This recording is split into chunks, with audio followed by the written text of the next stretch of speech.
Good morning. It is currently 5:48 a.m. on Friday, May 1st, 2015. I'm Christiana Ellis and I just got up. This is 5 more minutes. Luna woke me up a bit earlier than usual, about half an hour before my alarm today. Not thrilled about that, but it happens. Anyway, though, I figured I didn't fight too hard to stay in bed longer because I already knew what I was going to talk about on the video today, and that is my spoiler-free review of the Avengers Age of Ultron. Woo! I liked it.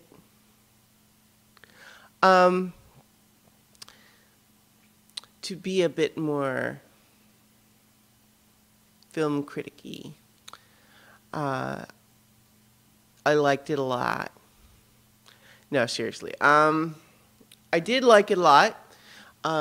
In comparison to the first one, the story is much denser. It's trying to do a lot more stuff within the boundaries, within the context of the story in the movie. And I feel like it's possible to ask the question if it's trying to do too much. I'm not sure that the answer is definitely yes, but it's a noticeable change from the first one. The first one has sort of a purity of story in that we know who these guys are already, and we have a pretty straightforward narrative of we've got to have a reason for these guys to get together, and first they don't trust each other, and they fight a little bit, but then they team up to fight the bad guy. And it's a threat that requires all of them. And so that's, it's pretty much the classic comic book superhero team-up story, and it's done very well, but it's also, it's only treading new ground in the sense of being in a movie rather than in a comic book.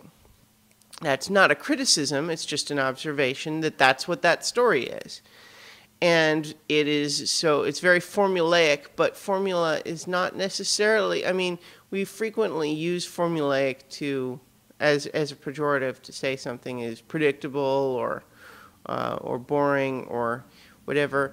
But it's also true that formula is based on providing what is intended to be satisfying story beats that are this perfect balance of being able to guess and being right, which is fun, which, without going too far and being like, oh, I knew everything that was going to happen. So this one is a lot less formula in that sense, and it's also doing a lot of stuff. So you could potentially use this as an example to say, it's a lot less formula, but to the extent that it deviates from formula, is that necessarily to the best interest? Now, what I will also say is that a movie this, dense and with this complex a story is definitely one where it will, withstand repeat viewings. And so it may be that, seeing it a bit more, I'll discover even more stuff that I missed the first time. And, and then at some point my answer might change to be, oh no, it's definitely more complex and that's awesome about it. On first viewing, it's a little bit more mixed, meaning there's a lot of cool stuff, but it's also busy.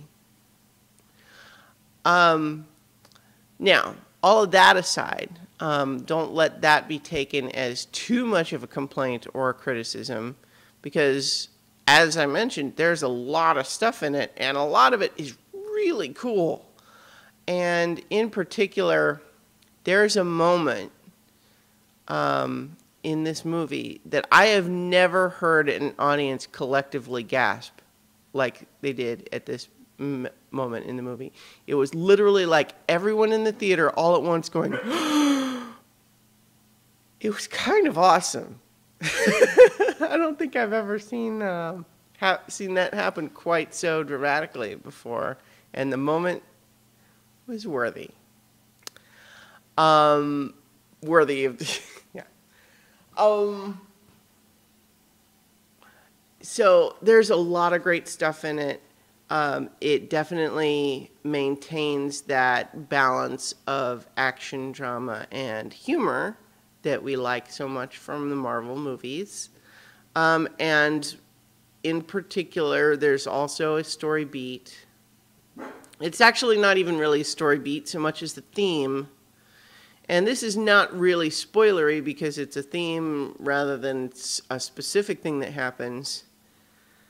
But one of my biggest complaints with Man of Steel, and I'm certainly not the only one who felt this way, was that there seems to be a lack of respect for how many innocent bystanders were being hurt or killed by what was going on. This movie does not do that. Saving the innocent bystanders is pretty much priority one for these guys, and I really, really appreciated that. And so, and in fact, I mean, it's a substantial enough point that it really feels in some ways like a direct response to that issue.